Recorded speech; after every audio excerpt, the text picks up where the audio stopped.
Hey everyone, this is LEGOswimmer. I'm here to try something new. I know I've been lazy and haven't uploaded anything in a while, but life has been busy. I recently finished driver's ed, and now that things are slowing down, I decided to work on some videos for you guys. I would like to state that even though I promise more edge-read bedspread videos, the truth is I've pretty much gotten bored with the concept and have realized that Coach Z can do a much better job than me anyway. Besides, that high-pitched cartoon yelling is his funny trademark, and I don't have any programs that can do anything like that. So instead of instructional Toontown videos, I'm going to do some game reviews instead. They'll consist of 6 things: the game in a nutshell, score from 1 to 10 on gameplay, how the game affects people outside of actual gameplay, my personal opinion of the game, and an overall review of how long the game will remain fun. So to honor my old videos and for the sake of my former audience, my first review is about Disney's Toontown Online.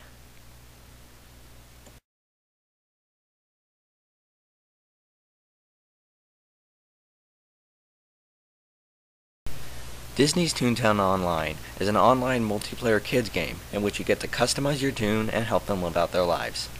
You can go kart racing, you can go golfing, you can go fishing, you can buy furniture for your house, you can even raise a pet. You can throw parties and do all kinds of crazy stuff. But, as usual, things aren't always completely happy in Toontown. See, there are cogs, and they're a problem. Cogs are evil robots that want to turn Toontown into one giant business corporation.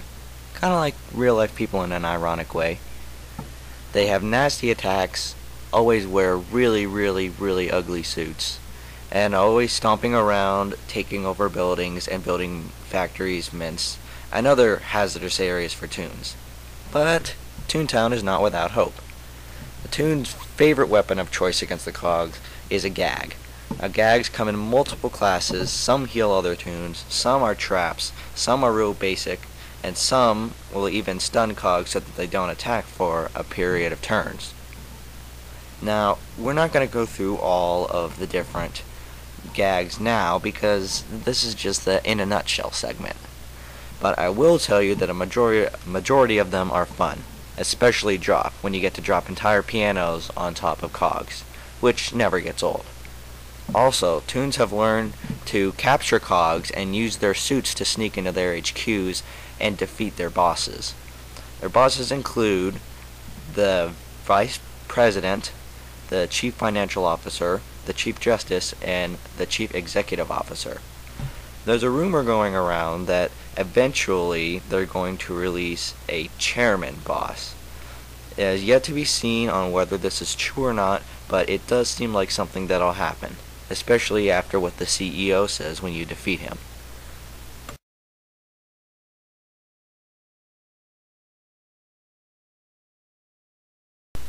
Gameplay wise, I'm going to give this game a solid 8. You can do all kinds of stuff in this game.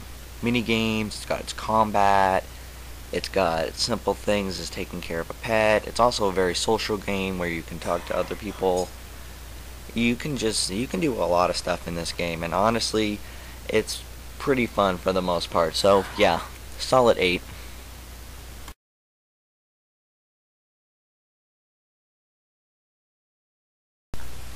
Effects on people outside of gameplay.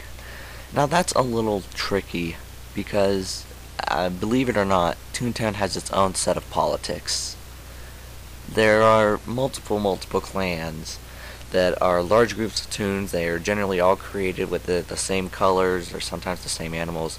Like the Leaf Clan, which is probably one of the most famous clans, is all green cats, and their name has to have leaf in it. And then there was the Anti-Clan, which was the hackers, and we'll go into that later. But there's also the Rain Clan, which is a fun clan. So basically you've got your warrior clans, you've got your fun clans, you got your hacker clans, which are trouble. And that's pretty much the main clans, and honestly things can get pretty gnarly between them sometimes if the leaders have a disagreement, because then people will form wars, so to speak, where a bunch of toons from said clans all show up and basically all clump together in one server and argue about stuff. And I've seen these wars, and I mean, even though Toontown has the typing set up so that you cannot cuss, it still gets pretty ugly sometimes. So, anyway, so there's that aspect of it. Then you also have hackers, which are people who show up and basically they do things that Toon should normally be able to do, like throw pies in the middle of playgrounds and do different animations that normally Toons wouldn't be able to do and stuff like that. And they can cause trouble. There used to be an older hacker called Freckle Slam, and no one really knows if he worked for the Anti-Clan or the Order of the Defunct servers, because he was known to have been working for both. And in some cases he would delete your account. And during one particular update, they actually took everybody and made them lose their membership temporarily. They got everything back online, but for a short time everyone was a non-member. So it may have been caused by an update, but a lot of people think it was the hackers. And again, that's just politics, and I have been sucked into these politics more than once. And so yeah, and I've tried to start my own clan, and you know, it's just not worth it. I mean, a majority of Toontown populace is its own person. They aren't part of clans or anything, but a good chunk of them are. So you also have to keep that in mind. So it also has a special section on YouTube. Well, it's not a special section, but there is a Toontown section on YouTube about people training, how to train. That it's Coach Z in a nutshell. There's videos of gameplay. People have performed plays or researched and recorded hackings and all kinds of crazy stuff. So it does have some influence on people outside of actual gameplay, but sometimes I don't always think it's good, because it goes places where it probably wasn't really intended to go. So anyway, that's pretty much my review on what exactly goes on in the real world outside of Toontown.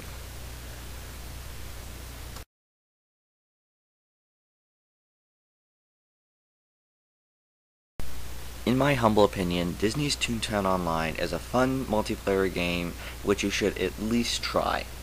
It's really just something, a fun way to pass the time, and honestly, it gets better the longer you play it, because you unlock more advanced gags, you get to go to new areas and fight newer cogs. It's a fun game, honestly, and in my opinion, it's one of the games that I've been playing for the longest. And even though I am 15 years old as of taking this video, I still enjoy getting on it every once in a while for old time's sake.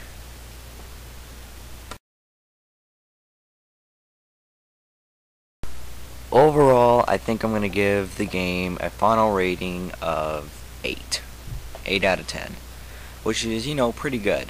The only reason I'm not rating it higher, up in about an 8.5 to 9, is because of a little detail that you're going to see in the next and final segment. It's a fun game overall, and you can do a lot of stuff in it. Sadly, however, it doesn't always last.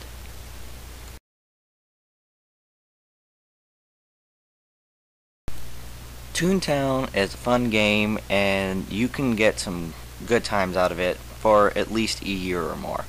The only problem is, after you've maxed out your Toon and have gotten all the tasks done and have all of the gags and have defeated all the bosses a bunch of times, it starts to lose its luster a little bit. I'm gonna be honest, that's one of the reasons why I don't play it as nearly as much anymore as I used to. After a while, you've done it all, and you really don't feel like doing it again with a new Toon, so you're kind of stuck. But hey, that's why we have TF2. Well, that pretty much concludes my first video review. Now, my future reviews will be of StarCraft, Gary's Mod, Team Fortress 2, along with some other games. So if you're interested at all, please hit that little subscribe button up there, and any future videos I post will be sent to you via YouTube. This is LEGOswimmer signing off.